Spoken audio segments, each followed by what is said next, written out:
Okay. Hi, everybody. Welcome to Chicago IANDS. I'm Diane Willis, and this is May 2024. And we're going to take a minute, as we usually do, just for a brief meditation to kind of align the energies and make things flow. So if you have things on your lap, you might want to put them on the side and get yourself in a comfortable position so you can relax. Maybe let your eyes close gently, and then uh, just kind of let yourself drift off to wherever you go when you go.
Welcome back.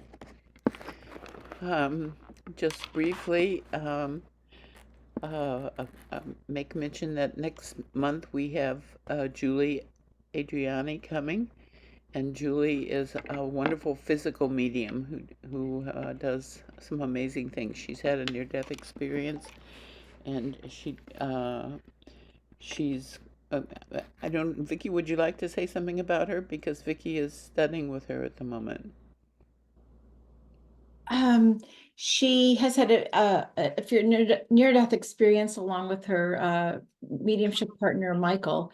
But Julie will be speaking about her experience, her near-death experience, and a lot of what she's teaching and her physical mediumship next June, second Saturday of the month.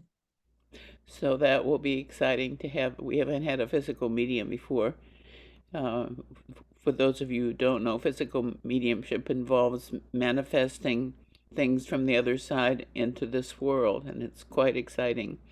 So, please join us if you can.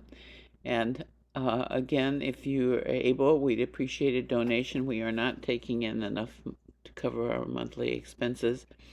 But we do not charge for this meeting because I feel the information is so important to get out to people that it should be available and accessible to all. So We're not charging for it, but if you can, go to chicagoians.org and click on donate, and it will tell you how to do that. So, um,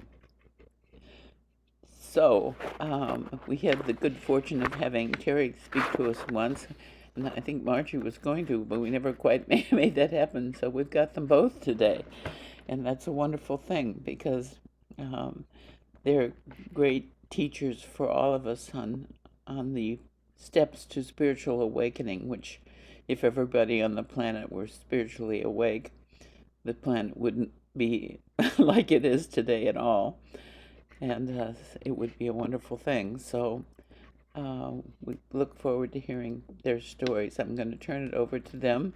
If you have questions, write them in the chat box, and we'll have a period at the end to answer questions, and we'll catch up with all of them there. So, uh, Terry and Okay. Marjorie, it's all yours. Okay, well, thank you very much. And we just appreciate so much being invited and being here. You, all of us, know that we're on this path of understanding. And as you will see, as you hear our stories, we too have been on a path for understanding the universe and how it operates for a very long time. I'm going to go back and just say briefly a little bit about my life, and then you're going to learn more about my life as I tell stories. But life before 1982, July 18th, 1982, when I had my NDE, I think, I chose to be born in the family we talked about of 5 children, and we're in a well-nurtured family, but as many families, we had challenges in our family, and I learned very quickly that nature was something that I took as a refuge, and it was a connection to my inner soul, even though back then I had no idea what that was. When I was educated as a teacher, I taught for 32 years. I majored in math and science took me after my near-death experience to saying, okay, so what really did happen to my brain when all that was taking place? And so, but I did find that in those 32 years that quickly after 1982, people noticed the difference in my teaching because I was infusing that love that I experienced and putting it into children, and learned some techniques that worked with my students that were really quite amazing that I attribute to my NDE, and it took shape.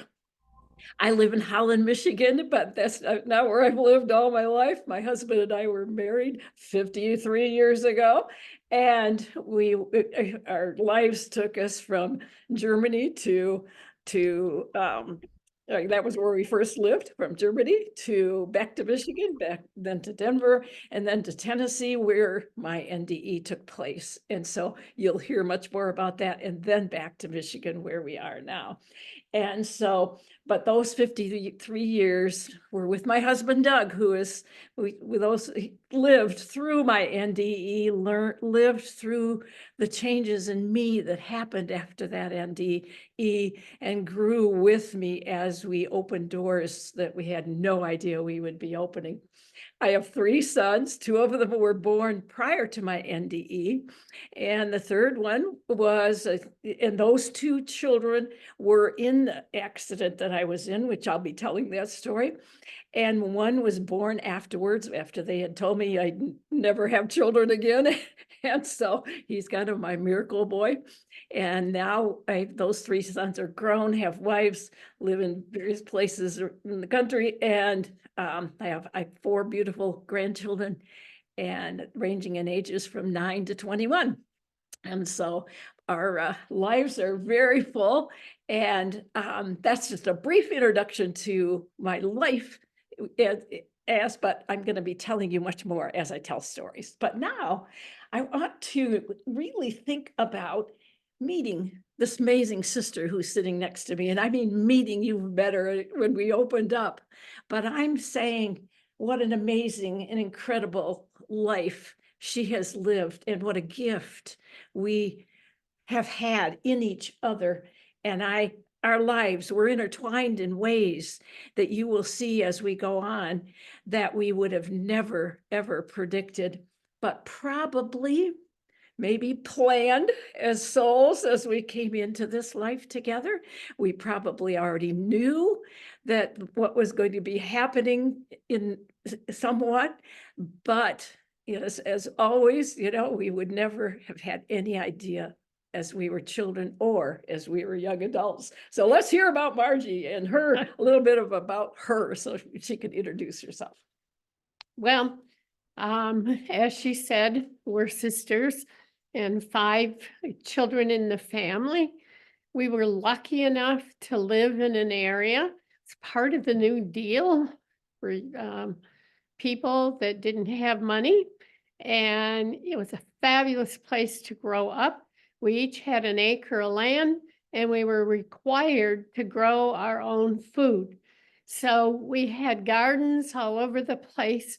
And each year, my mother, we had apple trees and cherry trees and all kinds of fruits too. And my mother and the rest of us all helping, we canned and froze all the food that a family of 7 ate for the winter and spring and fall when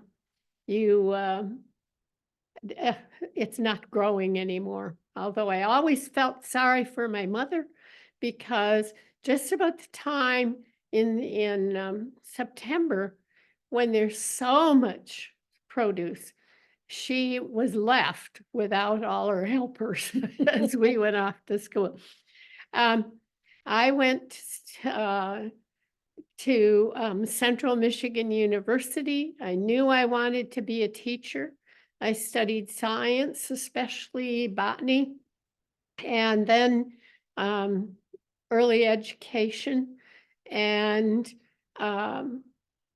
soon after I retired, I did before I'm sorry, said that wrong. Before I finished college, I went on an experimental program where you student taught for a full semester. And that's where I met my husband. He was a Presbyterian minister. And we had a rich life together serving people. We had 3 children, Michael, Scott, and our daughter, Anne. And you'll hear about the death of Anne in my story. This place we lived had so much room to roam. And I look back after my experience that you'll hear about and realize that I was having some experiences as a child. As we said, all families have difficult times. And when that got difficult, I would climb trees and I would go up to the top of my favorite trees and really felt the presence of God. The birds would come in and it calmed me right down and reassured me. I also, as a child, a little bit older, would go out and sing at the top of my lungs the song when you get into I'm looking at my notes and not finding it, but when you walk in the dark, keep your head up high. Some of you may know it. And so I was having some experiences that I look at now, didn't recognize what they were at the time. My husband now has died in July of 22. And so I've learned a lot about grieving, and I hope to give you a little bit window into that as we go on. I think we can go on to the Yeah, next and- part. and We I- gotta watch our time here. Yeah. We're both talkers, so. As you will find, we have talked through many of the years, and of course, I will add, Margie, and while she was up climbing in the trees, I was swinging in the trees, laying in the grass, looking up at the clouds, and you know, my life, letting the bad things that might have happened that day or whatever slide away in those clouds. So we were kind of both Yeah. alike. in I'd that like kind to of stuff. say one more thing too. You know, Terry is really a gift to this world. And she's determined, gentle, patient, supportive, and quite wise. She's adventuresome, and she got me into many adventures. And I feel fortunate to be in her family. And it's through my spiritually transformative experience that I learned that we choose where we come in. And I can see in our 5 children how we have supported each other a great deal over time. Now, what we're going to do is I'm going to talk about, you know, where I came from in my beliefs early on, because I was, as a child, we as a family went to church, and my parents actually taught Sunday school, and we were in choirs, and we did all kinds of things. But I really never had a very strong belief about anything in particular. I'd listen to the stories, and I might say, somehow that part just doesn't seem, you know, I wonder about that, but I was not one that spoke up and asked those questions. I would just let them roll through my head. And after, as a child, then as an adult, when I went off to college, I quit going to church, but then my boyfriend at the time was a Catholic, and I thought, you know, we grew up Presbyterian in a pretty liberal church. And I thought, that was the first religion. I think I need to know more about that one. And so I began to go with him and to study about all of that. And then all of a sudden there were things that said that went, oh boy, I don't know about that either. And so after my husband and I were married and we moved to Germany, we didn't go to church at all. And I think back now, and it occurred to me that that's when my husband and I both together started reading Edgar Cayce, was when we were in Germany in our early lives. And at the time, you know, it was like, wow, this is really incredible stuff. And we would talk about it and debate about different things. And so I think some of my thoughts began way back then, and it really fascinated us. Once we had children, we took them to church. It was, well, I think that's what we're supposed to be doing. But I always had more questions than answers, more doubts about beliefs that were taught to me, but I didn't really give them much thought until we got to Tennessee, living in the Bible Belt, where we had been experienced people from, you know, saying hell and damnation type of talk, and saying that, you know, you're going to go to hell if you do this, and you're going to go to hell if you do that. And I was so shocked, I didn't know what to make of it. And I heard it from kids in my classroom who would be telling me stories like that. And I kept saying, no, you guys, oh yes, that's, you know, anyway. So that's kind of my background up till July 18th, 1982, when I had a summer job as a swim coach, and I was driving with my 2 children in the back, who were at the time were 3 and 5. And I was taking some flyers to a house, and then I was trying to get to practice on time to get the kids in the pool and go. It was a beautiful summer day. And a big truck turned in front of me, and I swerved to miss him and hit a huge tree. And I did not have my seatbelt on. I don't remember too awful much at that point in time until they had me on a stretcher, but I still can hear the kids screaming in the background in my head, Mom, Mom, because they were in the back. And I'll never forget that.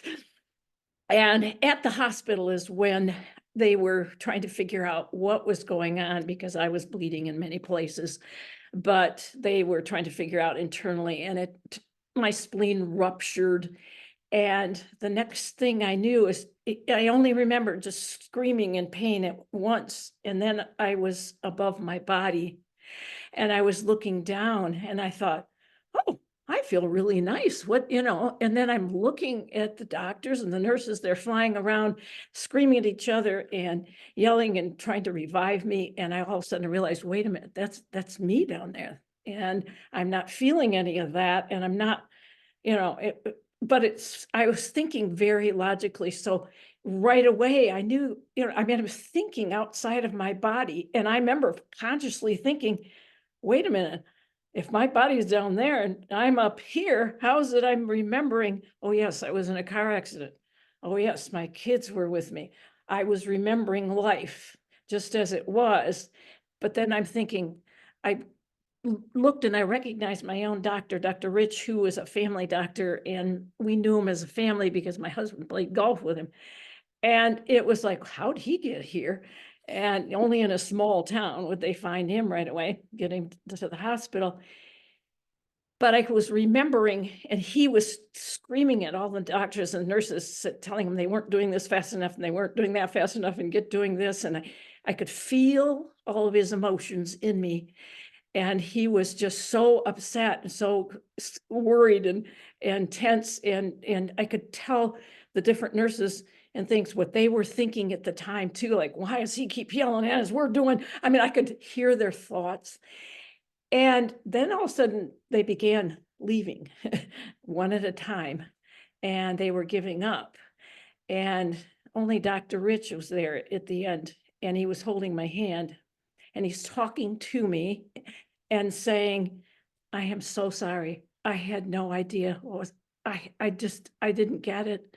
And I'm gonna have to, I will tell Doug, I'll be the one to tell him that this is what happened. And I'm gonna wait till he gets back from taking the kids to a neighbor. So I was then getting a little bit larger picture up above where I could see, I knew where my kids went. I knew the house they went to, thinking that and saying, I wonder why Doug took them to Pete and Helen's house. That wasn't somebody that normally would take care of our kids. And I knew they were okay. And yet I'm looking down at Dr. Rich and then realizing I could not feel him, holding my hand. I couldn't feel any of that. And then I was yelling down, I'm fine, I'm up here, I'm okay. But then the picture was getting wider and wider, and I was being drawn up further and further, but I was getting a bigger and bigger picture. And I was seeing swirling clouds that were going in rather a cone type of shape that were swirling, but I realized within those clouds, and as I was ascending into them, and I had no fear, I had no thought of panic or any of those kind of things.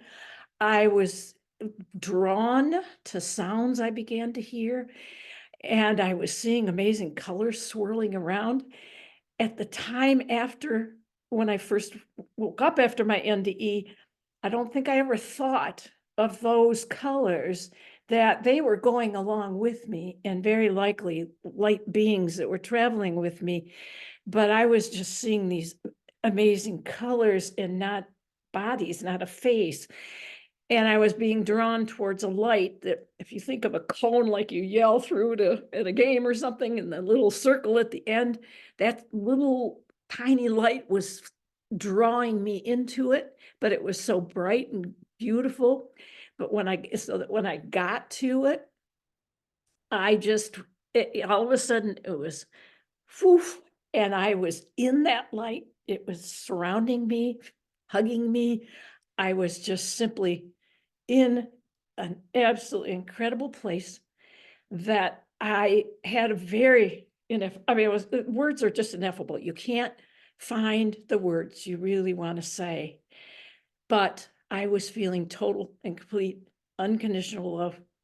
I was shown a piece of my life up till that point in time, I was 32 years old. And I was realizing that every encounter that I had with any individual, and even though people that I thought, oh, no, I remember that, but that wasn't even somebody I knew very well, but every one of those encounters had a purpose. They were connected to something, but I was seeing it all at once. It's not like, okay, this happened and then that happened. It wasn't like that. It was just there. And I was seeing it all at once. And I was feeling emotions of the people that I remember seeing.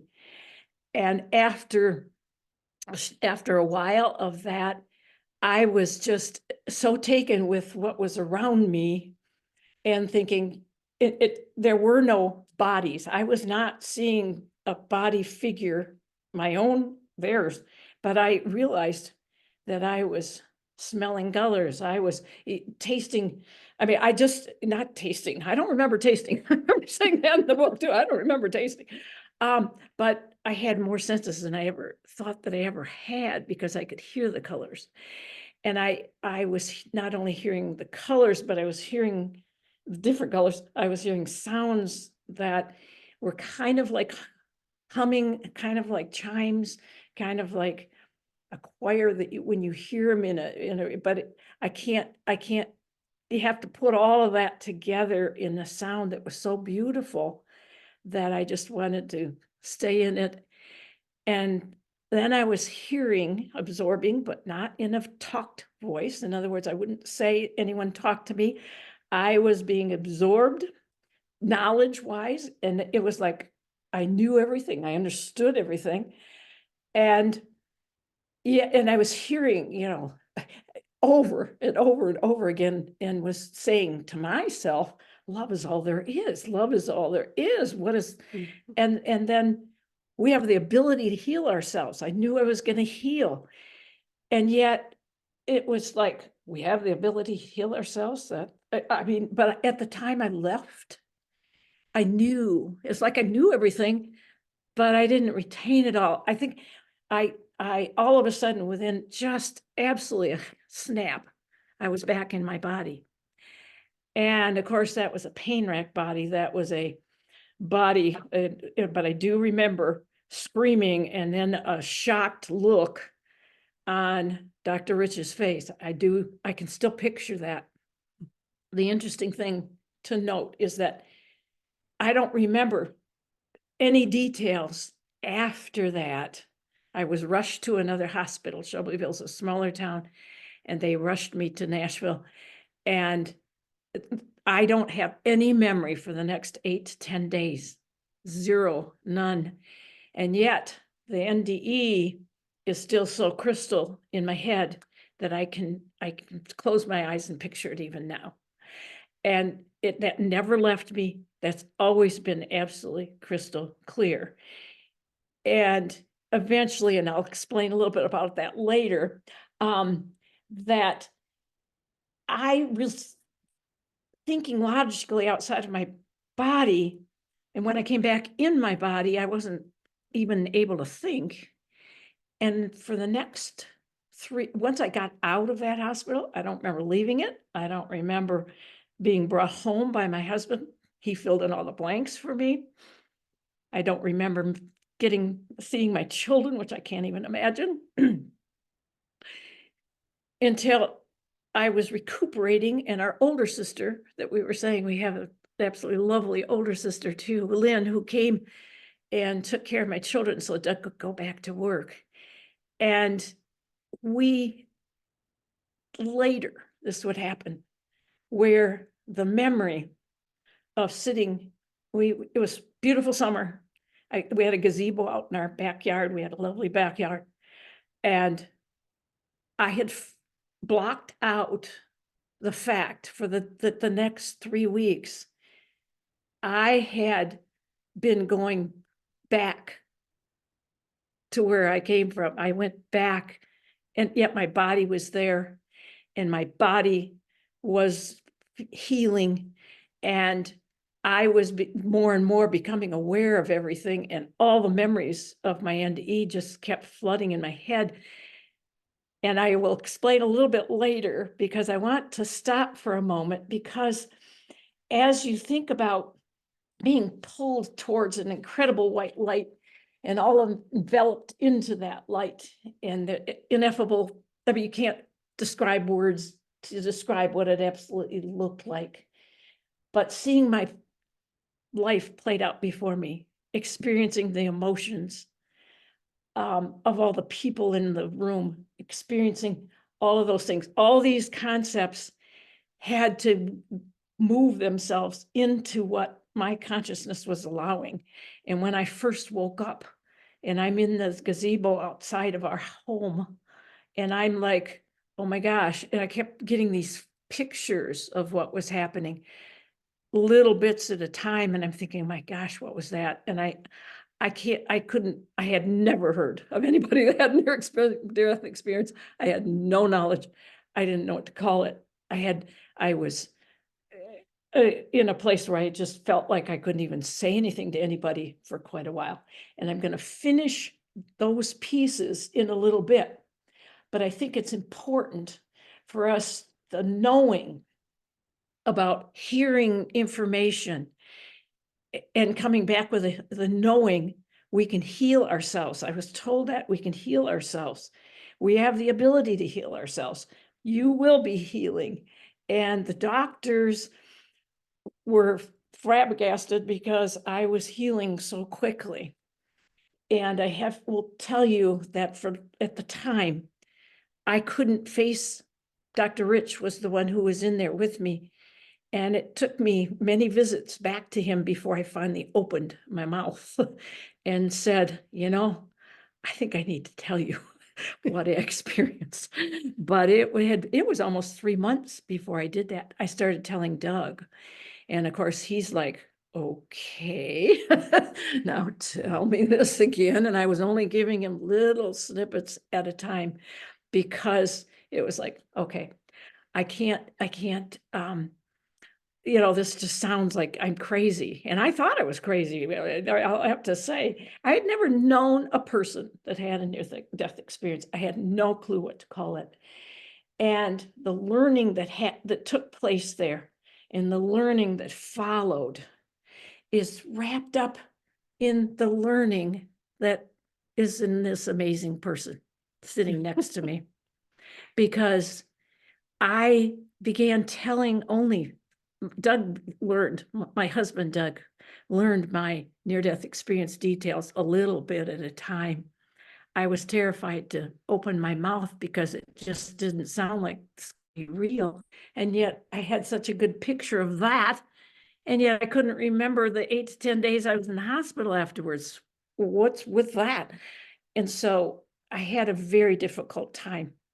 And I did finally tell Dr. Rich, the doctor who was with me, who was our friend, played golf with my husband. He was the one holding my hand in the end. And then me realizing I couldn't feel his hand. Okay, am I alive? Am I not? Why can't I? But I want to shift a little bit because I've got more to tell that's going to weave with what Marj has to tell with us, because it's so important. And that time brought more learning through some of the experiences with Marj and the loss of her daughter that I would be putting into place with what I learned.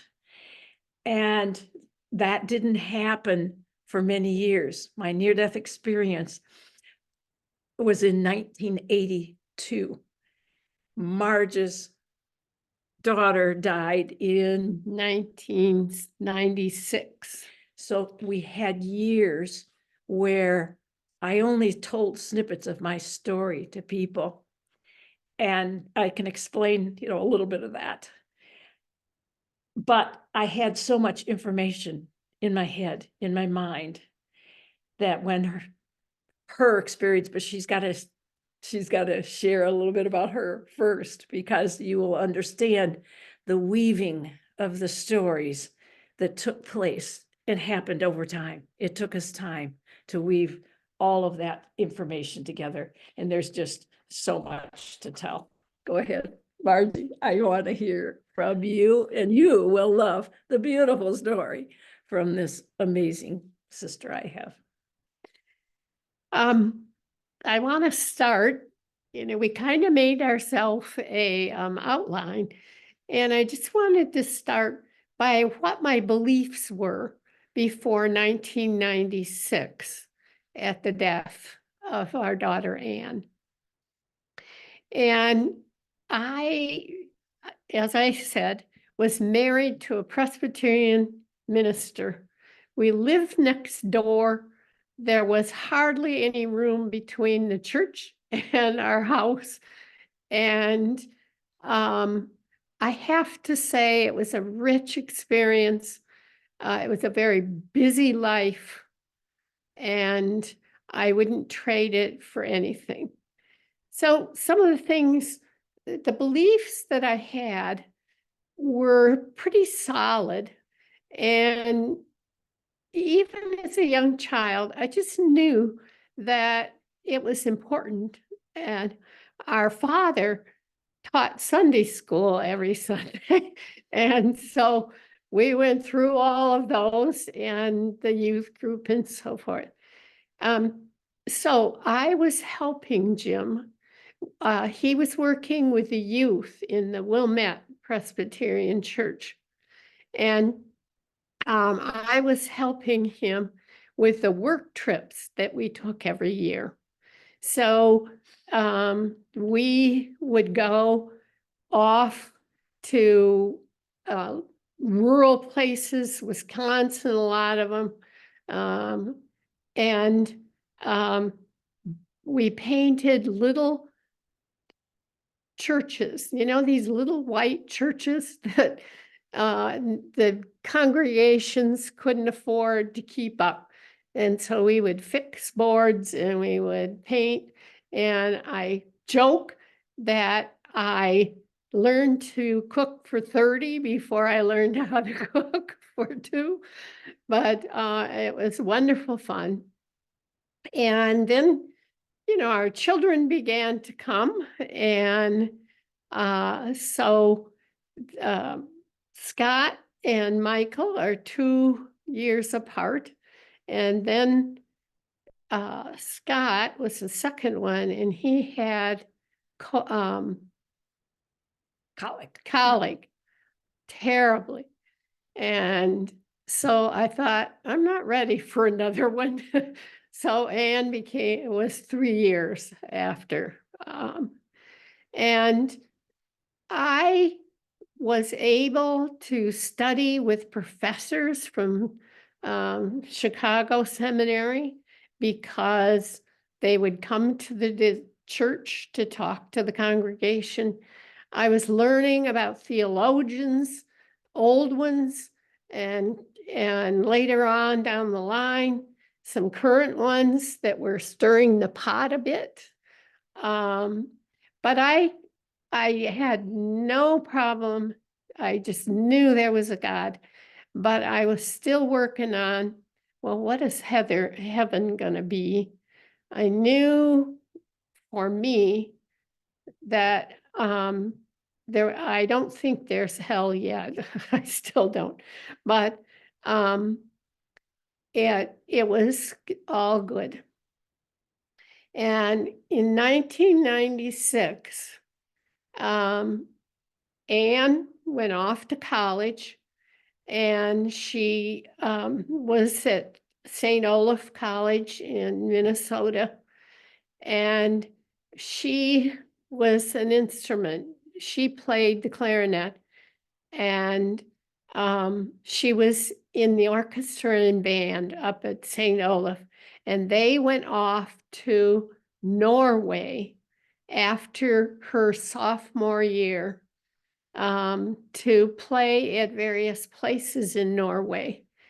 And Go ahead. so she was in Norway, and then when that opportunity came up, she decided she would visit her best friend from high school who was going to college in London. And so she took a diversion and was doing that. On the day that we need to talk about, it was a wonderful summer day. Jim and I were celebrating our 23rd anniversary, and we were up in Madison, Wisconsin performing. Jim was performing a wedding for the son of one of his youth people that was now an adult. And we were having a wonderful time. My sister and her husband were at Oxford, so Terry or Anne was going to go visit them too. And so I'm interrupting Marge so you can meet Anne because, and she's gonna laugh because she didn't know I was gonna do this, but I think that we want you to see this is the beautiful daughter Anne that Marge is talking about in her experience right now. So we thought we'd introduce you to her. Sorry, Mar, go ahead. it's all right. Okay, so my sister, our other sister, Lynn, her husband's a professor. He was teaching at Oxford that year. And so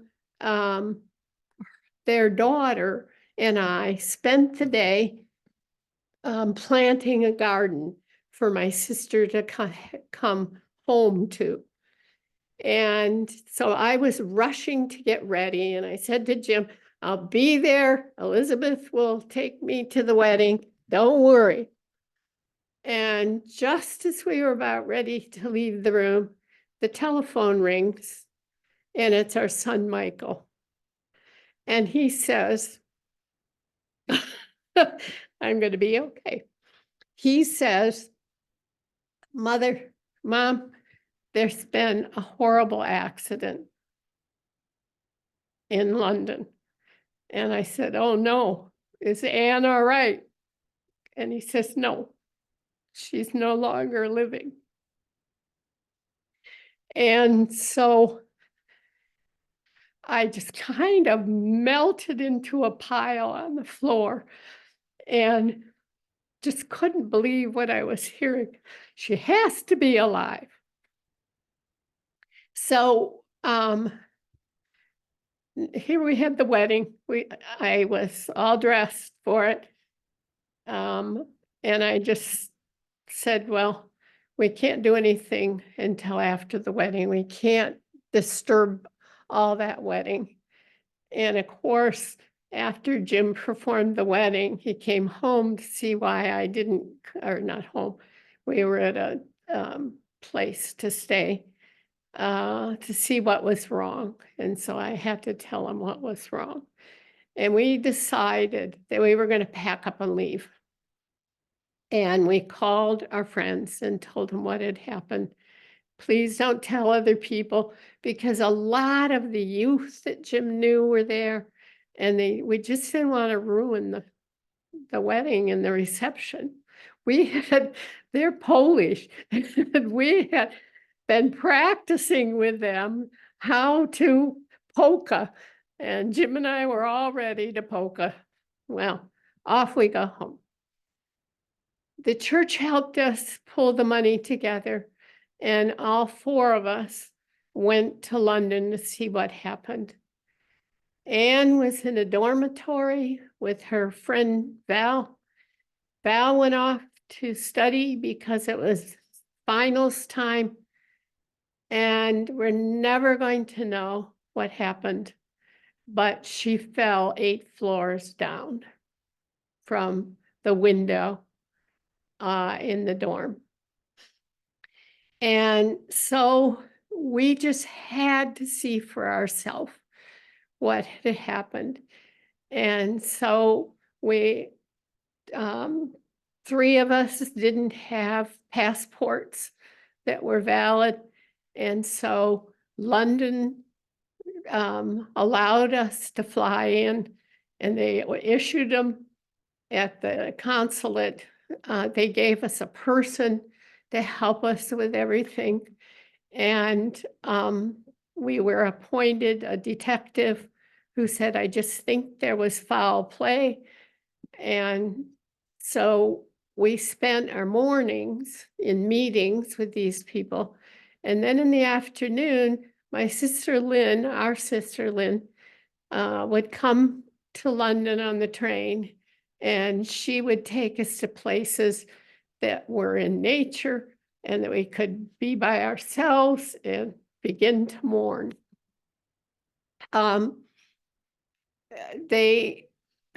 We had to decide what to do with the body, and it didn't make sense to pay a whole bunch of money because we had agreed on cremation, and so Anne was cremated.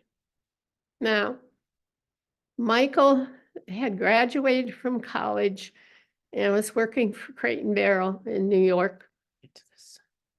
And Scott, and it was so funny, but when they handed me the ashes, they were warm. And a scientist down the way said, ashes don't retain heat. So I feel that it was Anne there.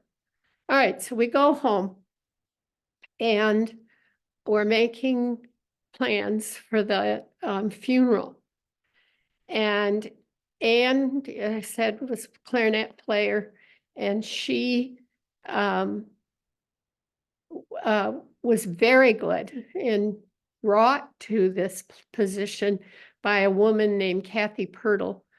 Some of you may know her. It's a quintet that plays around Chicago. And I asked her if she would play. While I was talking to her, all of a sudden, there was this movement and a light that had no frame of reference at all.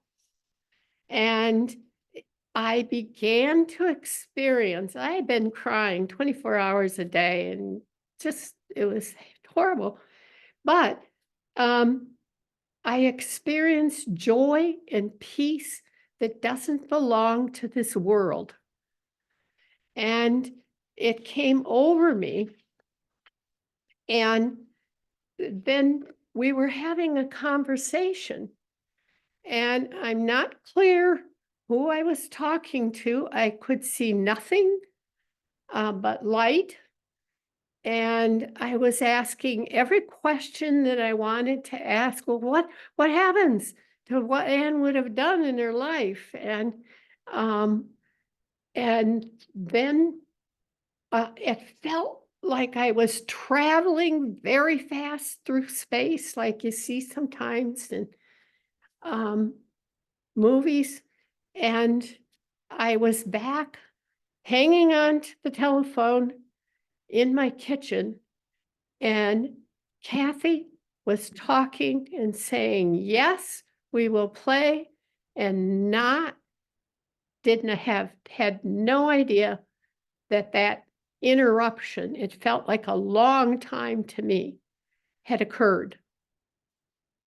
And she said, of course we'll play. I got to call the pianist, but we'll play. And so she then says, we have decided we'll play The Sheep May Safely Graze by Bach, and The Carnival of the Animals and the Swans by Cezanne.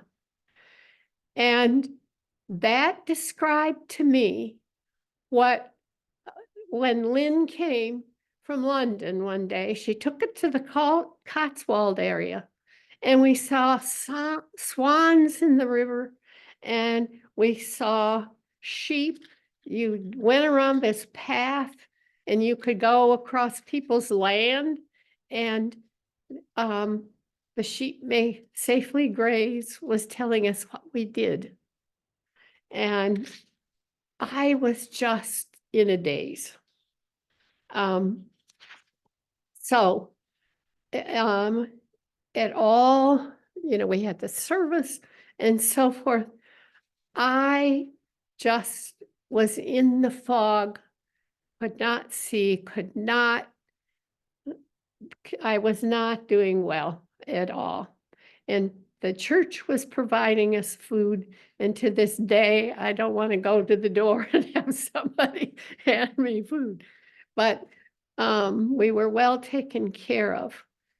But that trip to London was incredible because we needed to know what was happening. But as I said, we'll never know what happened to her. So that was my light experience. And that peace and joy was not like anything on earth. And sometimes I feel it and run into it. Beautiful, Marj. What you don't probably know is that Marj is describing a time in her life, which of course was just absolutely devastating and was devastating to the family as well. And I had only peripherally talked about my near-death experience with even the family. I had some people I had told all the details to, but for the most part, I was running away myself for quite a few years. And we left Tennessee where I had my near-death experience. I kept wanting to move away. So I kind of was running away from life. And then came to Michigan. And when Ann died, and when it was like, I knew that Ann had died before. And when Marj called to tell me, I had the audacity or whatever to say, I don't even know what possessed me, but I know she, and she's, you can't know. And it was just one of those moments between us that we can't even describe to people, because finally I was just like, I need to shut my mouth. But throughout my experience with my near-death experience, is the more I shared about what I had experienced, the more I was experiencing. And Marj and I I was running away from life for a while, and now I needed to run right back and try to tell Marj what an amazing place Ann, was and was going to be going, and whatever I needed to tell her more about what I knew. And so we, began telling each other stories and things like that, which we would be here until tomorrow morning telling you all those stories. So we won't go there.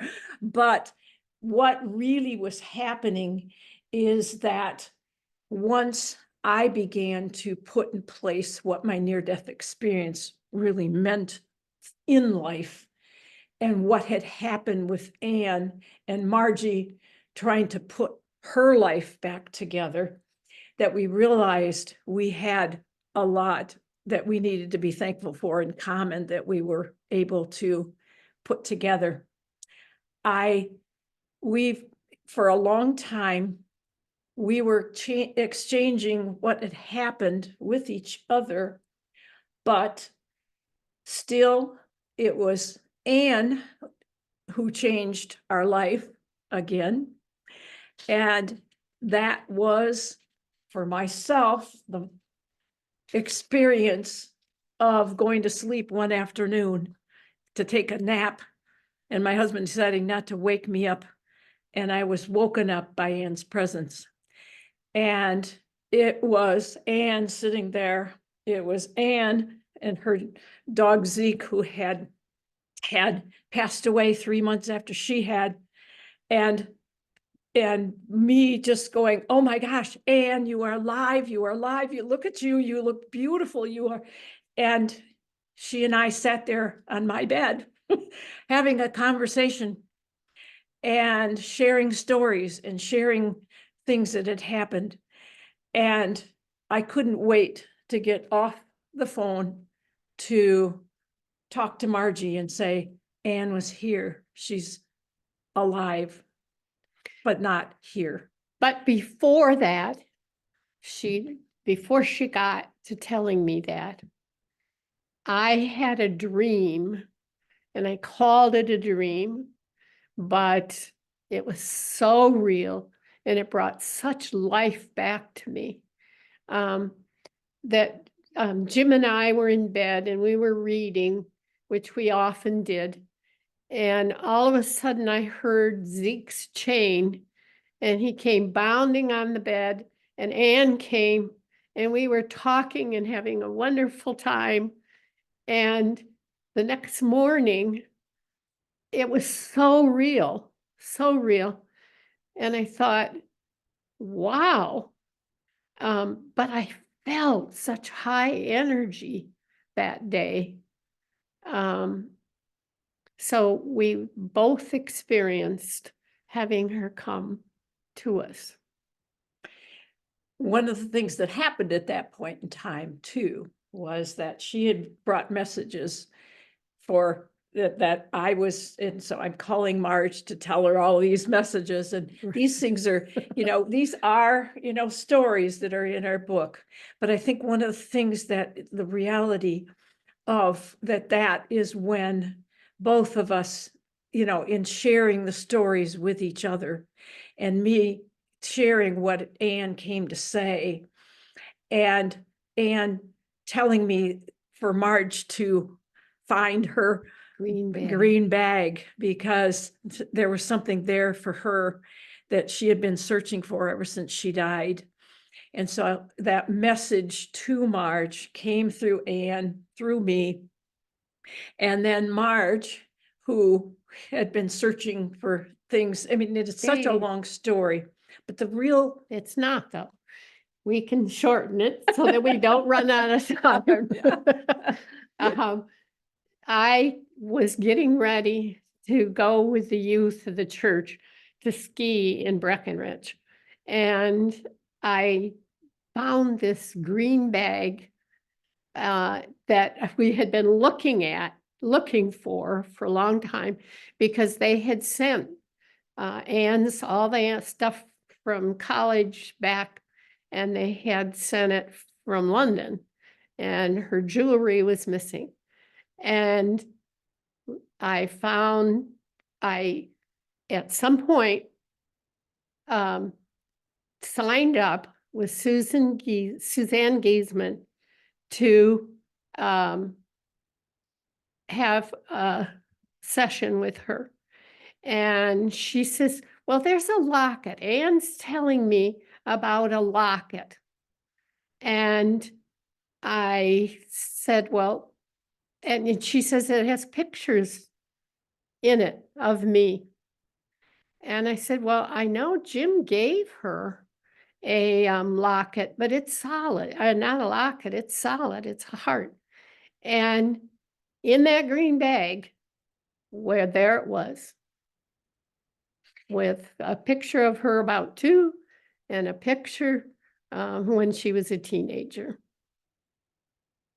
And that was the green bag that came through me talking to Ann. I know this is a little jumbled, and saying, find the green bag. It has things in it for you. And, or whatever, because I didn't know what she would find, but was the lost jewelry that she found after those things happening. We know these kinds of things, the miraculous stories are incredible, but the learning, I think, from the two of us together were brought together in ways that we just never would have imagined. My life changed, Marge's life changed. We both, can say that we grew immensely through many, many years of inquiry, because we were inquiring together. We were feeding each other always with, have you read this person? Have you done, had this experience? And we continued to have many, many experiences and miraculous stories that were coming out about experiences as our lives changed and as they threaded together, changing. And when you begin to, when I began having experiences that had to do with my near-death experience with electricities and computer and all the things that were happening to me, I was inquiring more and more about what happened and realizing that all of this was leading towards more and more learning about ourselves, about the universe, and the beliefs that began to change. And, I began, sharing my story, and I'm thrilled to say that the person that helped me to share my story finally is sitting right here. Thank you, Mary. She came to hear me today, but is saying that I had, she's giving you, blowing you a kiss there, where she said to me as I was telling her stories, and Margie had shared her stories, and she said, don't you think you need to tell people about your stories?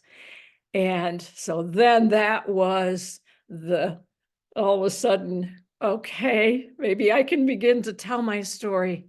And I began to talk. I began to share my story. I began to give more. I began to understand more because we had learned so much.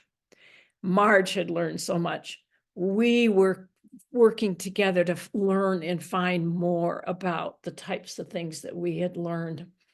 And when you have the experiences like these and more continue to happen, we can share many entertaining miracle stories of things that happened to us with our father, with our mother when she died, or my father after he died.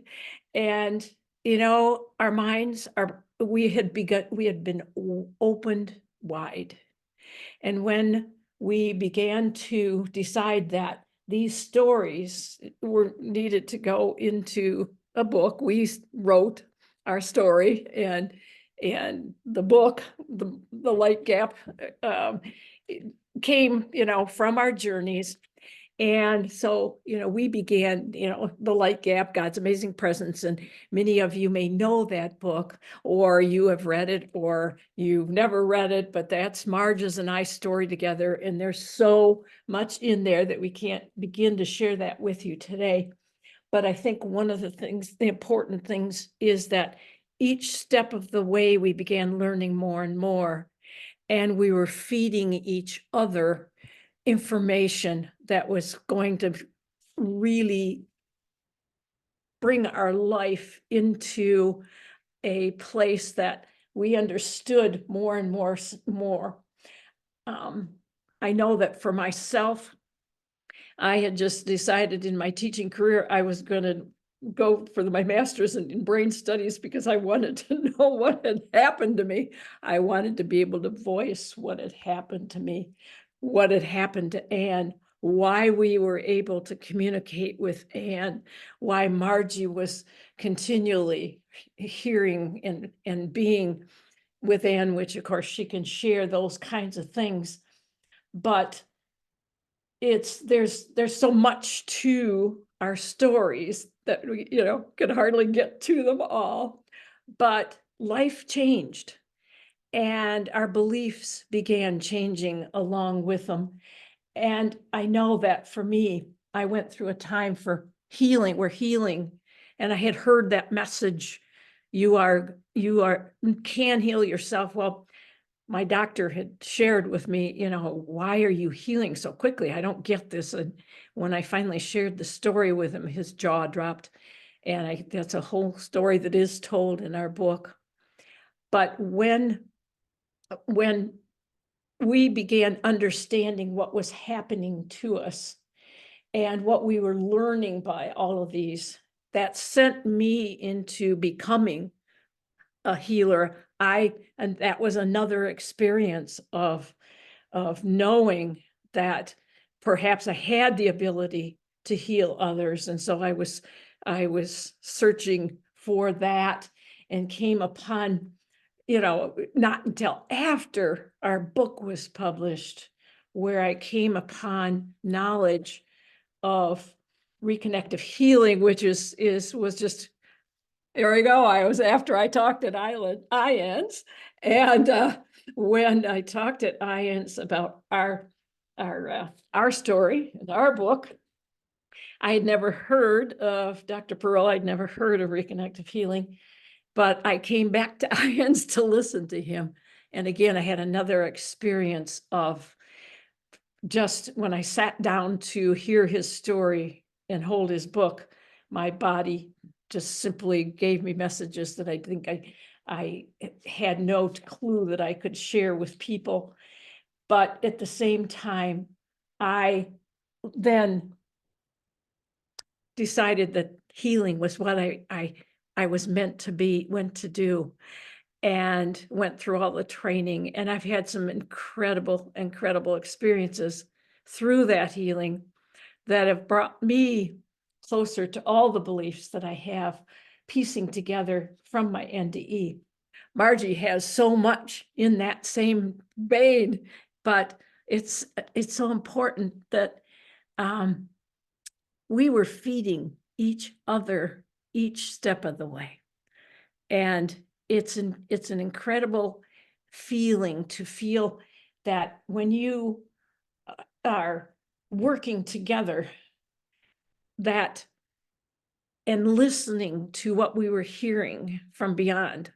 And we were hearing from beyond. And there's so many incredible stories, which if we have time, we will. But I want to get back to Marj for a minute, because I know that she had a shift of her perception over time, as well as I did. And we ourselves want to share, piecing together some of the knowings that went through all of these years of learning, and our experiences all fed into the understandings that we have grown and learned together. Yes, we have. Over time, and well, really starting when Jim invited one of the youth that was having great deal of trouble in his life as a teenager, was now an adult. He came over for dinner, and he says, "Have you looked at the book Conversations with God?" And it's Neil Donald Walsh. And I hadn't heard of it. Picking that book up, I couldn't put it down. And it allowed me to begin to expand even further what I really believed. But I knew that Anne was in an ever life. She was not gone. She exists. So when I hit death again, I don't have to think about that twice. Lots of the beliefs turned into knowing, just knowing that this lies beyond us. And I had many experiences once I went back to my teaching of children who were talking about this kind of stuff, and they're young kids. And when you begin to learn about that, you find that, around 3 or 2 or 3, when they begin to talk, they may talk about living a different life. There was a man named Ian Stevens who did research, and he ran into a mother who brought her son in because he was collecting stories in a different country, because they were closer in belief. And this little fellow, every time he went by this house in town, he'd say, "That's where I used to live. that's where my mom is. And she couldn't figure out what was going on. Or in my own classroom, we had the kids writing, and I was teaching first grade, so their writing is very simple. And we would, after they finished it, we would type it out for them, and then they do the illustrations. And she was showing her book to the kids. And she said, this is my friend and I. She comes every Wednesday or Monday. It was Monday. She comes every Monday and we jump on the bed. And this particular little girl was such a great illustrator. She had the braids up, with pictures of the jumping. And the kids began to get confused. And somebody raised their hand and said, is this a real person? And she turned to me and looked at me. And I said to her, tell them what's real. And she said, this was my real friend. And then she went on in her story to tell about, her coming each Monday. And the kids weren't having it, that this was real. And she turned around to me again. And then she said to the kids, no, I just made it up. It was definitely real. Her brother, who was 3, had died. That's one of the reasons they put her in my classroom for first grade. And she was having an imaginary friend. Well, what is an imaginary friend? Who was it that was there when Terry and I were having Anne visit us and talk to us? So watch children. They know, and it gets kind of worked out of them because the adults don't believe it. The interesting thing is we all have such fun stories and of, things that happen to us and people and events. And we began to realize that both of us have gifts that we probably came through our experiences, and that I can say some sad ones of premonitions of people dying, of knowing when someone has died. Those are experiences you don't want to have. And then you have the wonderful experiences when someone you know and you have been actually able to help them to let go of their fears about dying, because knowing that, I had absolutely no fear of death after this. And once we began talking, you make a difference in people's lives. And Margie and I were putting our thoughts together to help people understand what we were learning, and the healing that I was doing, and the stories that have come through healings that I've had, tell even another story of the abilities that I knew and was told that every single one of us have the ability to heal and heal others. And so just so you don't think it's me, it's every single one of you sitting out there that have that same thing. That was a message that came to me during my NDE. And after our book, and well after we started talking with groups, and we're constantly with groups, there were knowings that because of experiences with others, experiences with our Father, who came to us in entertaining ways, but led us to, a dream to find something that had been missing in the house that we found. I mean, they're real happenings that we don't have time to tell all the stories, but the knowings that we have now about that have taken place about God being pure love, and that only love, the fear of death just plain left me after my near-death experience. and that there is not judgment, that we're all connected. We are one. We're one with God, one mind. We used the web concept when we talked or in our book, because every single one of us are connected. Every one of you that are sitting here with us, we learned, both of us, that time and space are an illusion, and that quantum physics now is teaching us so many of those things. And our experiences, we've now begun hearing speakers, which we could list. We'd take a scroll this long of the people and books, the speakers we've listened to, the books we've read would cover, 10 walls. But what many of our own stories, we've heard a new term a little bit more lately, the quantum entanglement, that we have stories that are showing that entanglement and diversion from real life of, me leaving my body again several different times during our, yes, hello from heaven, I see it there.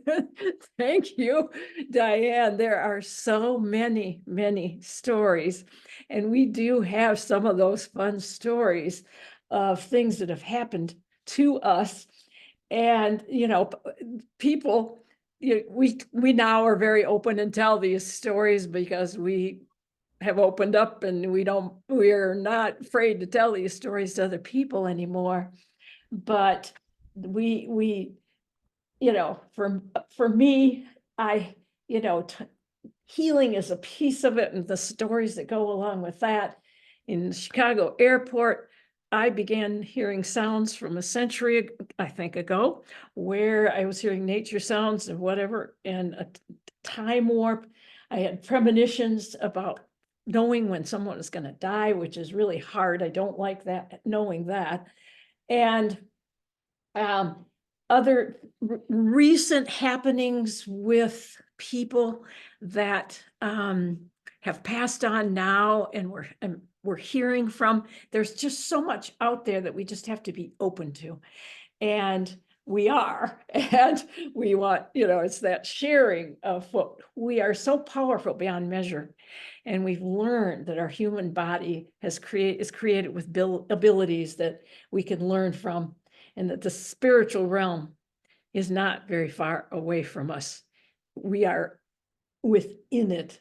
We've had experiences through that, and that we can communicate with lost ones, and that we can, the talk of understanding. Marj, I don't know if she mentioned Suzanne Giesemann, but did she mention she had a reading from Suzanne Giesemann for Anne? And so Suzanne Giesemann has become, big in our life, but, so we followed her, all along. But all of these concepts that we've learned and understood about how our universe operates, how it works, have come through incredible experiences that we have had in life, are continuing to have. Some of the experiences of people that have passed on, those are recent deaths of people that we've known and then we've heard from. The questions are in about 10 minutes. We have 10 minutes. So be thinking of lots of questions, because we want to answer questions, and we are going to stop very shortly here. And because we keep growing, we keep changing. All of you are doing along with us, and we're creating within us what's happening around us too. And that piece is so critical for the understanding that Marj and I have come to through a lot of different experiences in life. And our lives have changed and will never be the same. But we've also got, challenges in our lives too. So it's not like we have this charmed life. We have some very difficult issues that have happened in our life too. But knowing without an ounce of doubt about life beyond is just an incredible gift for everybody. But we would love questions. Marge, was there some statement that you wanted to say in the end here to? No, I just find that when we can address people's questions, new things come out that we didn't think to talk about or don't have time to talk about, and then we can talk about it. So, if you do have questions, we would like to hear them. Please put them on the chat. I wanted to mention, I held this book up, but this is written by a good friend of mine who died not too long ago, Bill Guggenheim, and his wife Judy. And he has several hundred instances of after-death communications in the book. And if you are more curious about it or have had any experiences yourself or recently or any time lost somebody, this is a really wonderful book to read and get connected with it. So Thank you. We really appreciate that. Hello from heaven, and Hello from Heaven. It's just a little paperback. It's very inexpensive and still available on Amazon. So it was written in the 90s. It was from the 90s. So. And, Marge and I, have fed each other through like kinds of stories. And we decided if we piled up the books to share, you'd be, here, we've learned from an awful lot of people, and our lives have changed in just incredible ways. And so, we can always share more stories, more things, but what we really, really would like to do is answer people's questions. And Diane, if you could, look through there and read them and help us, we will be more than happy. We are good at sharing answers, or, hey, this will be better for Marge, or it'll be better. So we're glad to do that. We've got several coming up here. We have one from Jane, and she says, when I have what I believe to be a visitation dream of a past loved one, there is always something symbolic along with them that helps identify our relationship and or memories together. Is this typical, and what can you share about another visitation dream that you've had? Marge, is there something that pops in your head? Mine have not been as dramatic. I don't think it's Terry. And also I feel like Terry came back from her near-death experience with much information and change for her. But just the other day, I had a dream that kept saying, all there is love. And a group of people were talking, and they kept saying, no, we don't want to hear that. All there is love. And, I just think there are reasons that we have these dreams that open us up to think about that statement. I've got lots of stories from kids and people that dealt as I was dealing with Ann's death, but I think we should do the questions first. Well, no, she was asking the question too. If you had any other another visitation dream that you've had. Visitation dreams, and I have had many of those, and I do think what we can take from those. My dad is an example. And he had died, and it wasn't maybe less than a year after he had died, but we were taking care of his house because they still hadn't been sold yet because of a big disaster, water in it. And so we were fixing it, and it was gutted. And the visitation dream, or, you have to decide whether you feel it was a visitation or whether it was really a dream. But it was like my dad saying, why did you leave that box in the house? Why did you, and it's like, good grief. There's nothing left in that house. They've gutted, they've gutted it and rebuilding the walls. And so when I woke up, I thought, oh, for heaven's sake, what do you mean there's a box in that house? Because we had pulled everything out of that house. And believe me, it was a big house to pull things out of. And so I finally called my brother, who, like I said, we have two brothers too. And of course, by then, Bill's heard Marge's story. He's heard my stories. And I'm saying to him, okay, will you please drive down with me they lived in 2 hours from here. And let me, because Dad says there's a box in the house. And Bill says there's no box in the house. There can't be. I've been down, and so we get down there, and sure enough, the workers are working, the construction workers are building, and they said, oh, there's nothing, left, in this house and stuff. There just isn't. Well, if you want to go look at the pile we've got outside, but that's just wood stuff and all that. And so and finally I said to Bill, well, I don't know, but that was Dad. And so, believe it or not, we're sorting through this pile of rubble that's been outside for I don't know how long, but it came out of the house. And down in the bottom, we found this box. And it was like, look at this, there is a box here. And sure enough, in that box were many small treasure type things that we still talk about today, that it was like, oh my goodness. And I will just share one quick story on that. And that is sitting on my finger, because I have a diamond that's from my husband and one that's my great grandmother. But in that house, In that that box was another one from we've dated it back, and it was a great grandmother.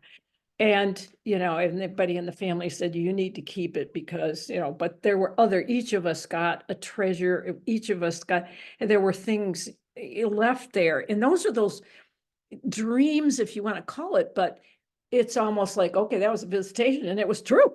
And I had my brother with me in the room, and I had already told him it was a dream or whatever. It was Dad coming to visit. But I've had other experiences like that, and maybe there's other people, but yes, I think we need to take some of those dreams, seriously. I think we can tell. This is what I have figured out. And because I've had many dreams like that I know are a visitation instead of a dream. You have one that's wild, that makes no sense, and there might be little pieces in it that you're going, okay, I'm gonna have to think about that. But I've had many like that I could give you more examples, but that turn out to be true because you've got evidence for them. Yes. That's very powerful. Thank you very much for sharing that. I think it's helpful. I wanted to mention, I forgot at the beginning, but this month is the 26th anniversary of Chicago IANDS. I've been doing this most every month for 26 years. And what I've learned in doing this work over all these years is that basically this is the Earth School. We come here for lessons, and when the lessons are over, we go home. And that death is an illusion. Nobody dies. When you die, you feel exactly the same a minute after you died as you did before you died, only you don't have a body. But you're still you. And nobody dies. And death is nothing to fear. So it's something to look forward to. And it should be that, rather than something that people are so traumatized by and so fearful of that they can't function well in their life here on Earth, and that's very unfortunate. So these stories are so extremely important, and sharing them with others is really important. We have over 100 videos of previous lectures for Chicago IANDS online, accessible through our website, www.chicagoiands.org. And you can watch them 24/7 for the next I don't know how long before you can see them all, but they're all valuable and all contribute to the knowledge that we all need to have. So, I could add a couple more things.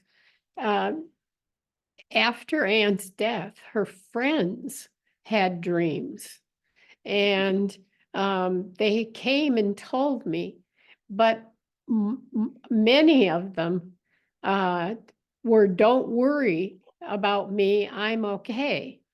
And they were the same words, and these people, were now in different places, but they kept saying the same words. And also another one was a friend whose mother died in her birth. And so she had had kind of a hard life. And she came to me and she said, "I had this dream and I saw Anne up on a mountainside in a circle of people who had died unexpectedly. And they were receiving something that looked like counseling." wonderful. Interesting, How wonderful. Some and people- it was, I was glad to get that message that there's help. Um, we know that that's what love is. Right. Exactly. I know we have other people on this website today who have lost children. If any of them have had experiences and would like to share, it would be really wonderful. Put something in the chat and we'll get to you. Um, Sharon says one of my experiences is in the book Hello from Heaven, anonymously. And she says she misses getting Christmas cards from Bill. So do I. He was just a delightful person, and he spoke to Chicago IANDS. I don't know if his talk is online yet or not. Eventually, it will probably be on if it isn't on already. He spent a weekend here at my house with me, and I got to know him, and it was quite wonderful.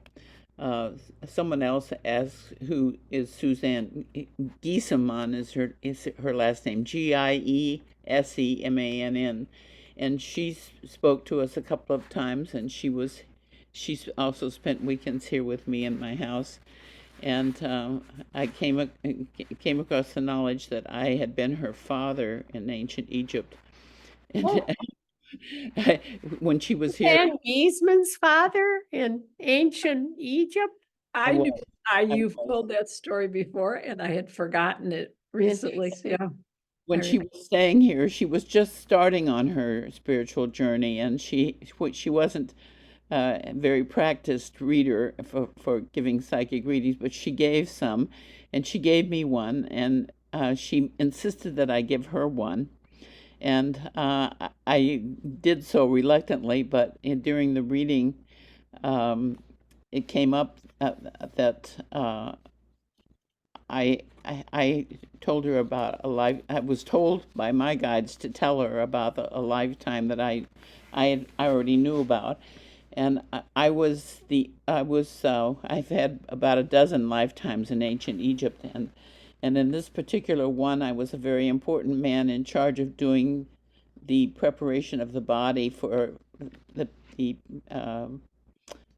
the pharaohs when they died and to be mummified, and I was in charge of that, and I can see the room I worked in. I know exactly what it looked like, and there were guards stationed around it because it was considered very sacred, important work. And I made the incision on the man's side and took out the organs that went in the canopic jars and put them in there, and then the jar slipped out of my hand and fell to the floor and broke, and the organs went on the floor.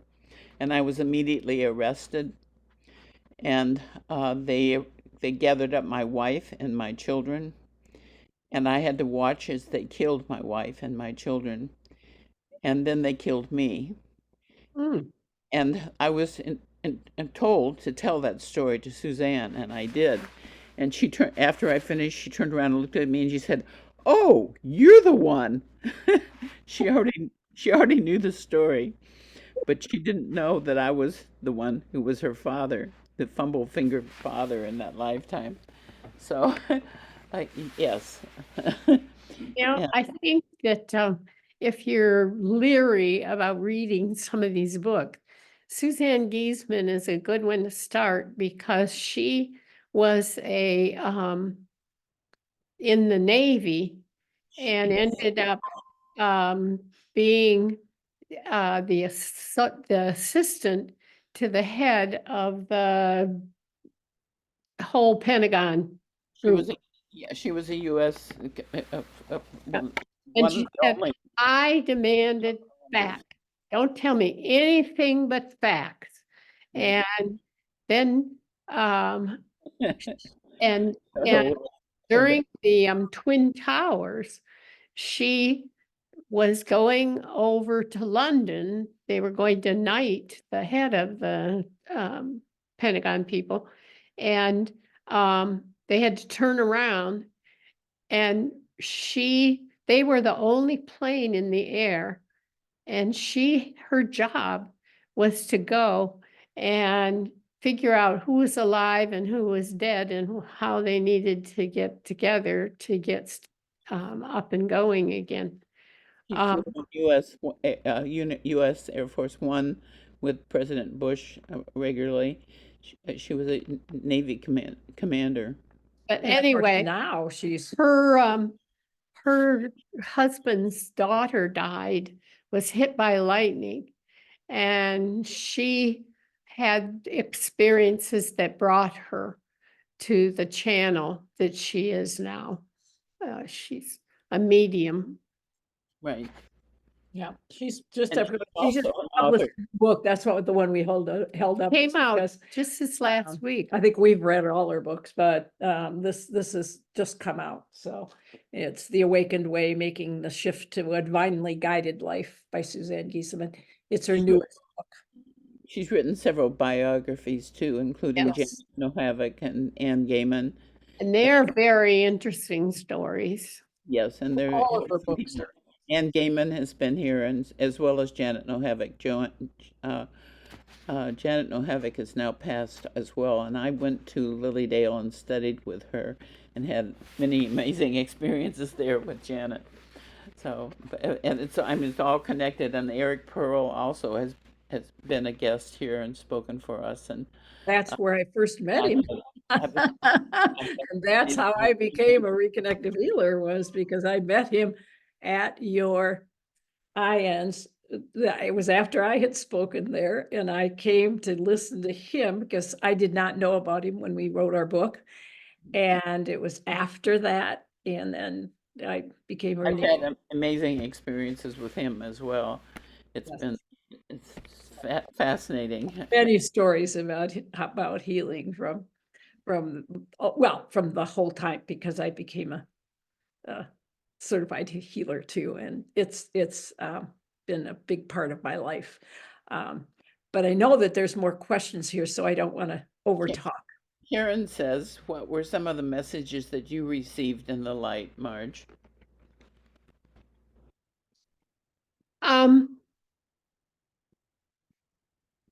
Oh, thank you. When I was in the light, one of the messages was, you're going to write a book. And my feeling was not me. But I was asking what happens to what Anne would have done. She was an incredible student, and she was working in a way that she would have contributed. And their response back was that don't worry about her. She'll take care of herself. Her soul is fine. Just take care of you, which was interesting. Interesting and comforting, I think. Yeah. And some of the things about grieving, Margie, that you have learned through her death are very positive things. Well, number one, you don't have to, I turned belief into knowing. And there's a huge difference between I believe and I just know, rock solid, and we live more than one life. When that idea came in, I thought, I don't want to go in some crazy place. And it took me 3 years to decide, yes, we live more than once, and we choose the families that we're coming to. I think we're guided in who we choose sometimes as well. Yeah, but in terms of in that light, I cannot, I have not hung on to all the questions that were answered that I was asking, which is too bad, but that's the fact. The important thing to know is it happens, and it does happen, even if you don't remember the exact ones. Well, and just recently, it has occurred to me, was that an out-of-body experience? Because there was no frame of reference. I was in my kitchen. Time was not an issue. Kathy Pirtle, who was on the other line, talking to me, was not aware that anything had happened. And it felt like a long time to me. Yeah. Um, Sharon would like some more information about healing. There's so much, there's so many different modalities of healing. And what really, because during my near-death experience, I came back with, and I was telling everybody, we have the ability to heal ourselves. And not only do we have the ability, but it's open to every single person. We are all alike in that.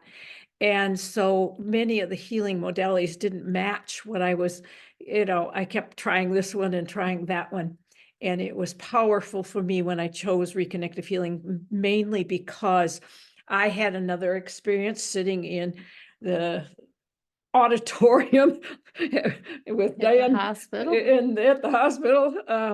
And I picked up Dr. Pearl's book, and I didn't know a thing about him at the time. In fact, it was you who said to me, well, you do know Dr. Pearl. And I'm going, no, who is that? Because I was talking about healing during my presentation. And in my book, you can see the training wheels for me on the healing.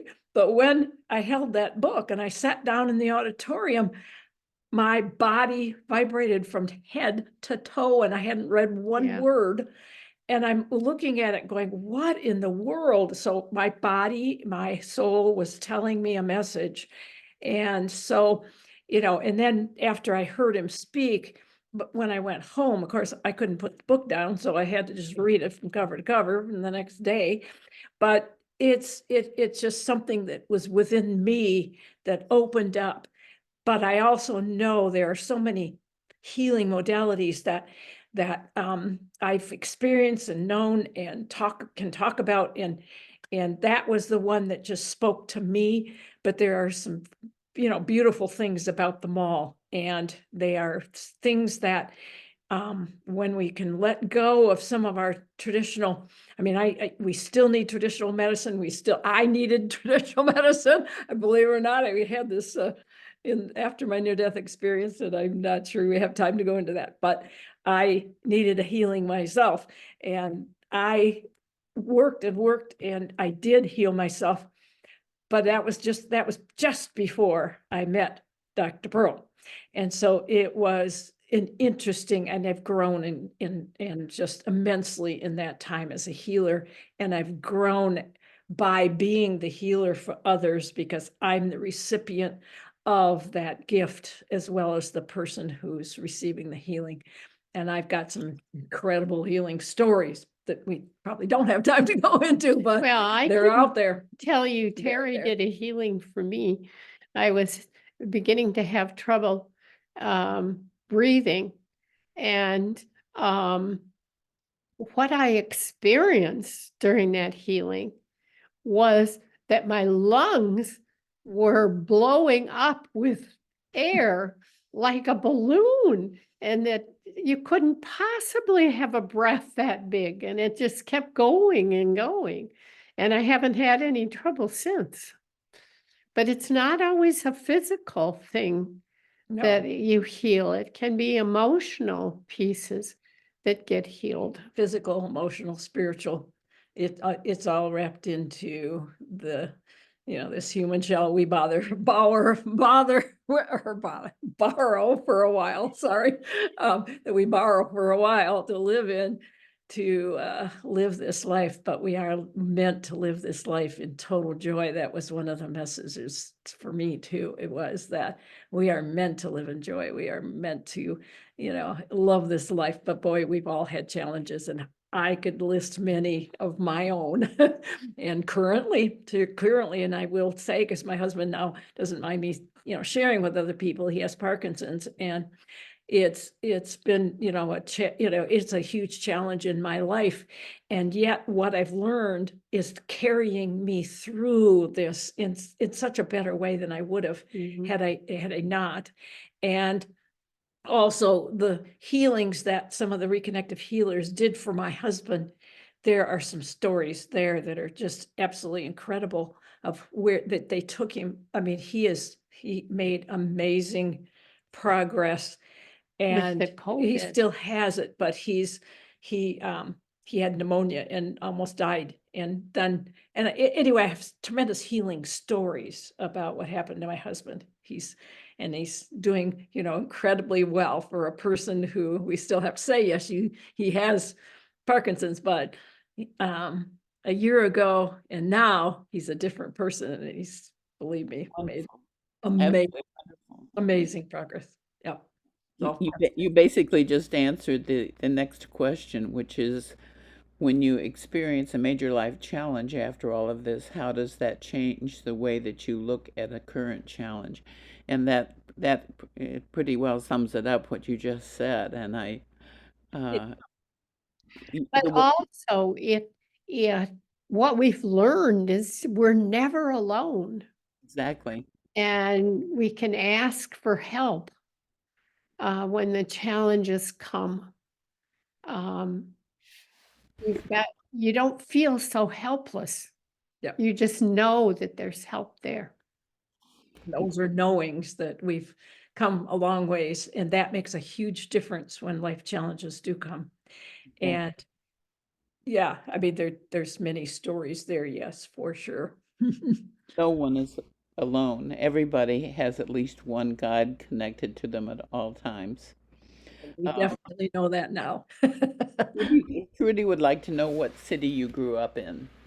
Oh, well, it's It called was called Orchard Lake. It's now called something else. It's called Bloomfield Hills, or West No. Bloomfield, Right. West Bloomfield now. It's down near a suburb outside of Detroit. Closer to Pontiac. Closer to Pontiac, yeah. And we lived in a subdivision called West Acres. And West Acres now has become quite a known area because those acre lots that we grew up on that were built for people that didn't have money are now turned into multi-million-dollar houses because they still can't divide their land that was built into it. So everybody has an acre lot there. They don't have to grow food anymore. However, lots of them do. Anyway, but that's where we grew up. It's was called Orchard Lake at the time we were growing up, and they changed the post office name to Bloomfield, West Bloomfield. Okay, thank you. Sharon asks also for specific cases of healing situations. Maybe is there a particular challenging ones that you could mention? One of the challenges of being a healer is that you have to allow yourself not to put yourself in the that you're not role of doing. being the physician, anything else like that, you have to take yourself out of that. You are making the connection. That's the reconnection. You are making the connection and doing the healing. The healing is that connection with that world that we are connected through the meridian lines on the earth, through the our own energy centers to the universe. But we have to take ourselves out of knowing what's going to happen for that healing when we do it, because we don't know, because what will happen is what's best for that individual. And I mean, I have many healing stories of, amazing things that happen to people. I could share a few of those if we have time, but is that what somebody had in mind there? I think he was asking if Good question. for a story or two of something that was a particularly difficult healing situation that worked. Okay. One of the ones that I think was really profound for me was a lady who came to me who had a stroke, and she had the stroke had happened 15, 20 years ago, something like that. And she had made such minimal progress. She herself was a psychologist, so she fell away from her whole profession because she couldn't voice, she couldn't talk. She still had, a lot of things going on in her life. And so she found me in a local, actually it was when I talked one time anyway. And so she called and asked me to do a healing. And when she arrived, she was brought by a friend, and she could barely walk in, and I wasn't sure she was going to be able to get on the healing table. And, but I did a healing, and, all of a sudden near the end of it, she sat up and she goes, "Oh my God." And she said, "Listen to my voice." And all of a sudden she had words. Now it didn't come all at one time.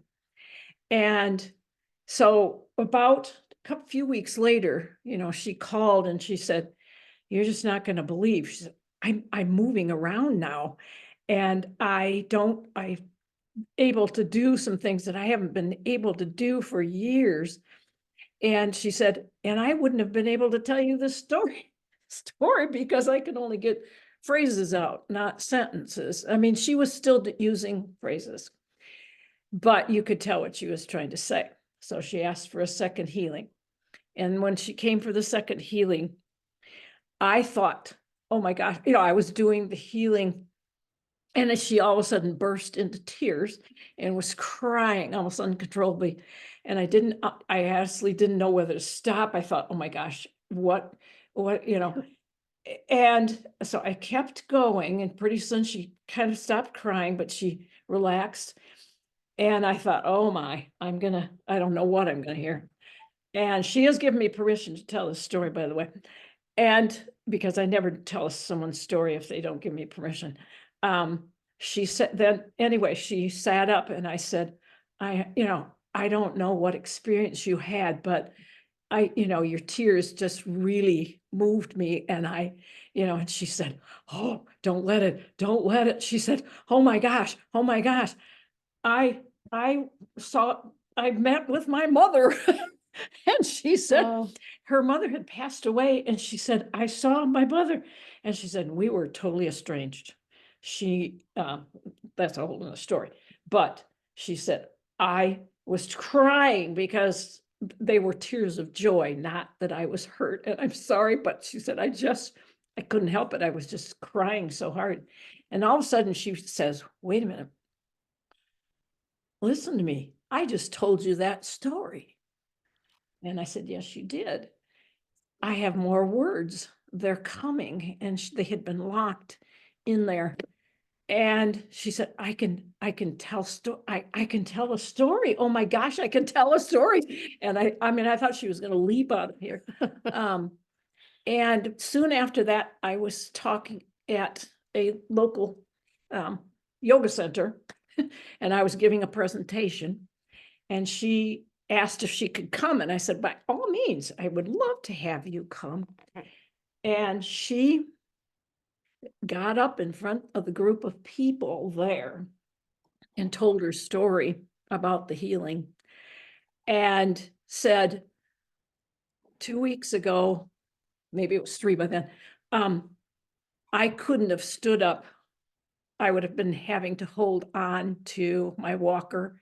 I didn't bring it in today. You'll notice I kind of keep it around, but she said I could walk in here now and I can tell you my story. I couldn't talk like this. And now I am. Wow. And it was a very amazing, amazing story. I did another healing for her another time, and we did a third healing because we really don't need to keep doing them again and again, because the body, your inner healer takes over. And that is what's the most important part, is getting you, because every one of us has the gift of healing within us, and we can give it, we can get it and use it and access it ourselves once we get ourselves open enough to it. And it's a gift. And it's a gift that's not mine. I'm not giving that gift. The universe is giving that gift. God is giving that gift, whatever word you want to use for that. It's that connected piece. They're connecting you. It's not me. It's not me. I'm not the healer. I'm the facilitator. That's absolutely wonderful. Thank you so much for sharing that. And I want to share just quickly that was a big synchronicity for me, because a few days ago I spoke to one of my first cousins for the first time in 5 years, and she's the same age as I am, which is 80, and she couldn't talk. She didn't know what happened to her. She can say yes, and she can kind of say no. But I'm going to call her back and ask her to watch the video, which should be up tonight, of you gals and your story, because I think she could talk again as well. Yes, yes. And I just, it was amazing to have her tell the story. And that was here in Holland, Michigan, at a yoga center where people had come to hear. Do they have a recording of it? No, no. Maybe we have a video of it. Maybe we do. Would you let me know? Something, because my husband was the videotaping most all of the talks I gave. Would you let me know if you do? I will see if we can't locate that.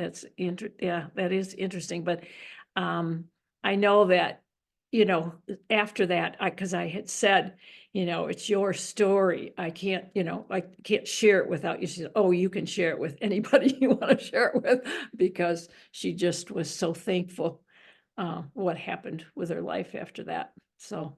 Oh, wonderful. We have one last question here from Ben. He says, how can we heal ourselves?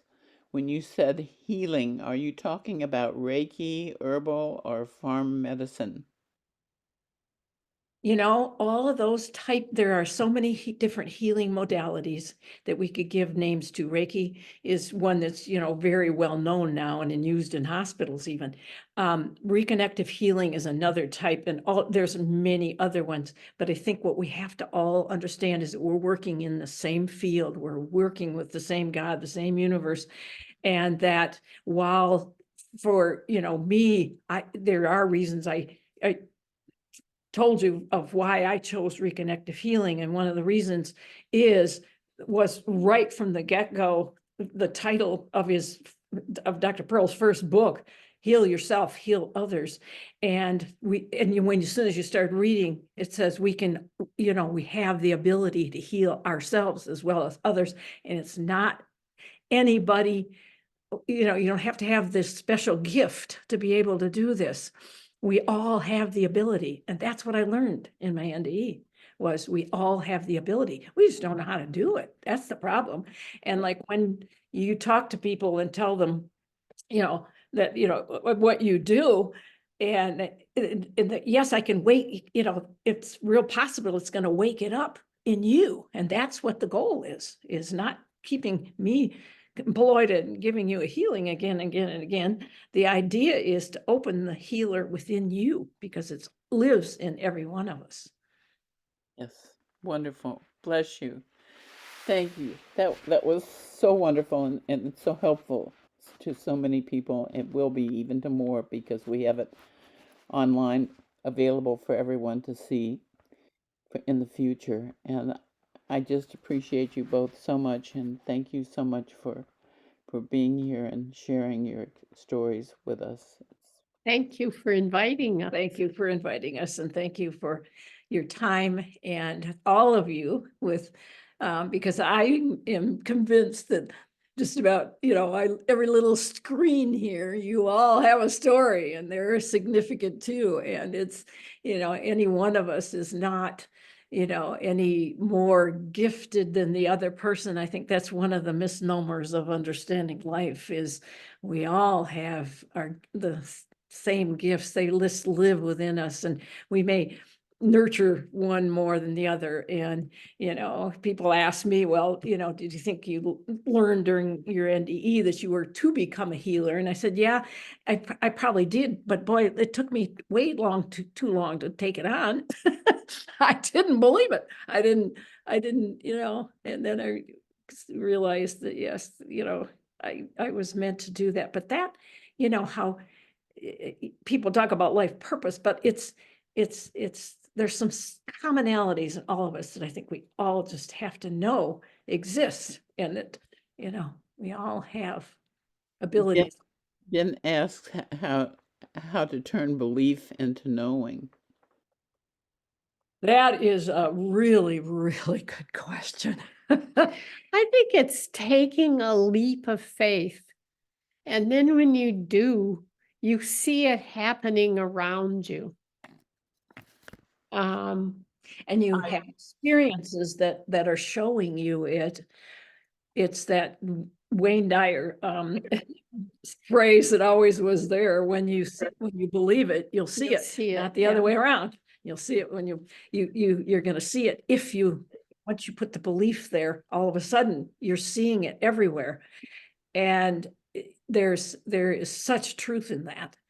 And I think that our experiences, I will say, if we had another hour, we could share with you experiences that both of us have had that really do give you the springboard to believe in all kinds of things, because the experiences are it's showing you, it's bringing it to you, except you got to open yourself up to it and accept it. There. I've told a number of times the story of my interaction with Greta Alexander, who was a very well-known psychic for many years before she passed in Illinois. She was in Peoria, and she's in a little paper book called The 100 Greatest Psychics from about 30 or 40 years ago. And I had an opportunity to meet with her, and she kept telling me the most important thing on this journey is to listen and trust. And I've said that before, but it's relative to the answer to your question, Ben, because it's all about trusting and listening.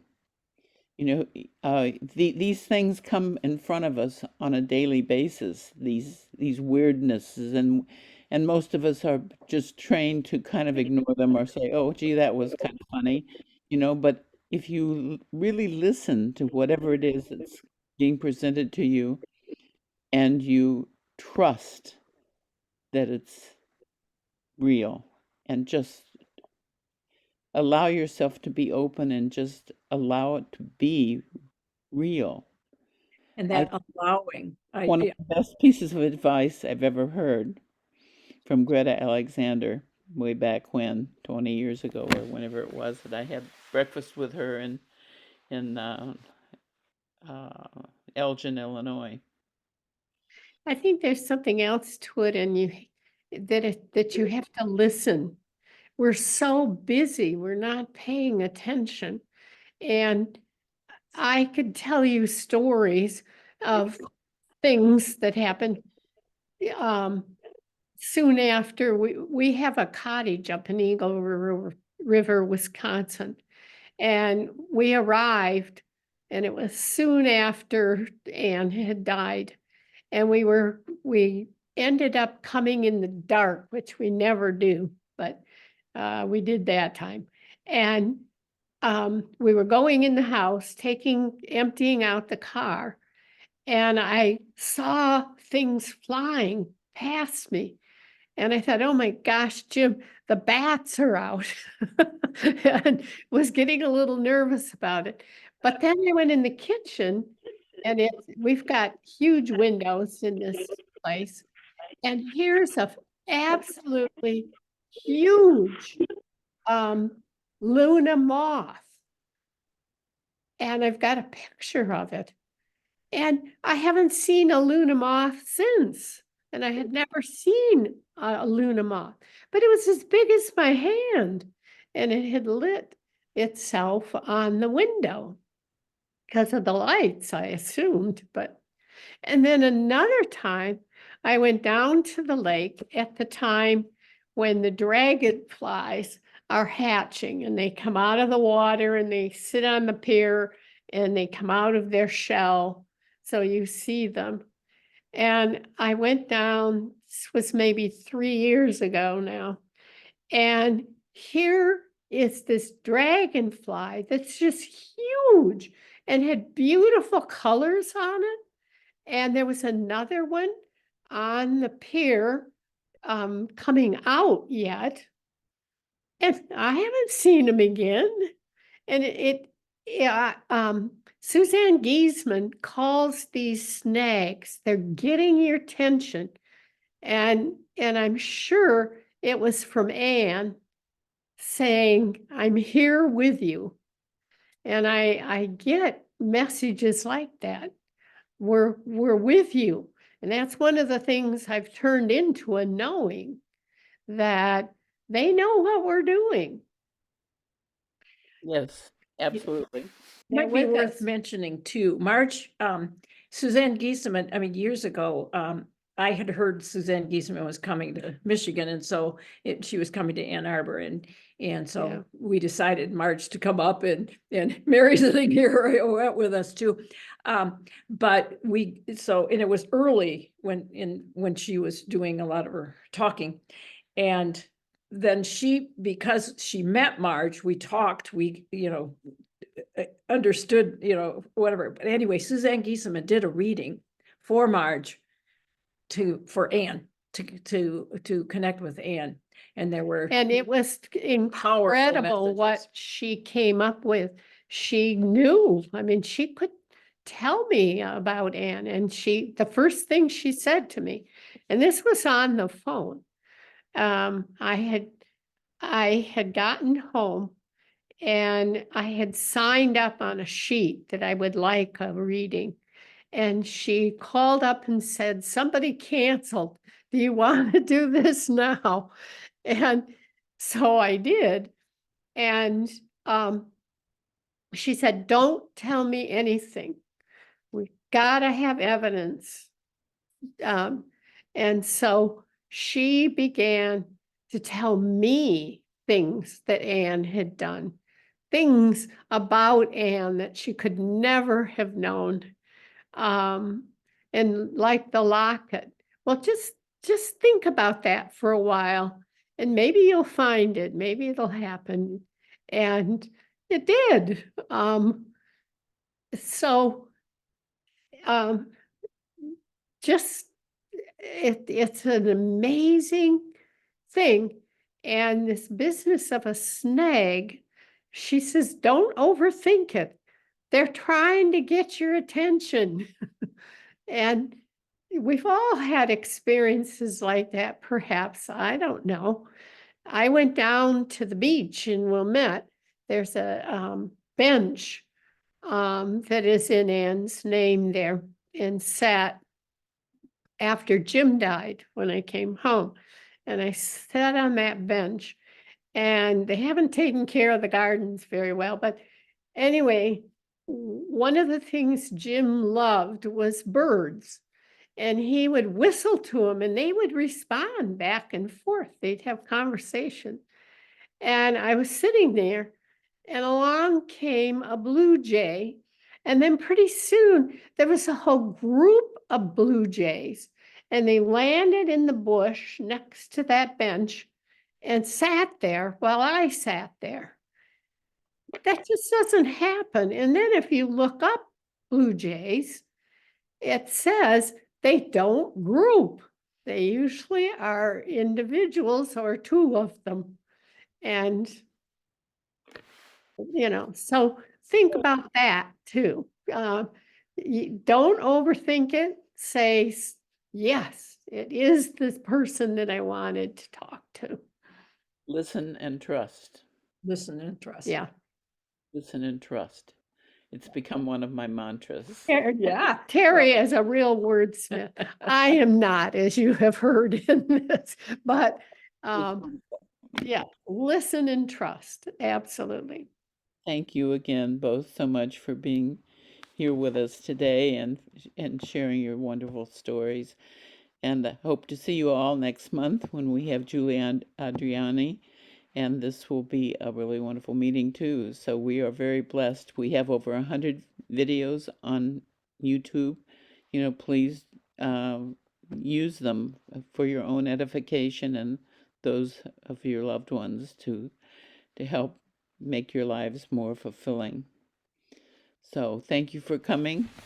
And thank you to Thank you you, for- Diane, for 26 years of bringing these wonderful people together. My pleasure, believe me. I love what I do, and I love having been able to do it for this long. And we kind of going a little slow at the time, kind of month to month, but we do keep going. It's in the hands of my guides. They pick the speakers and they tell me what to do, and I just let them boss me around. So as long as they keep bossing me and I keep functioning, we'll be here. So And thank you to all the people that came to hear. yes, thank you, everyone. Have a wonderful weekend and a wonderful month, and we'll see you in June. Thank you very much. Thank you. Thank you. Bye, everybody.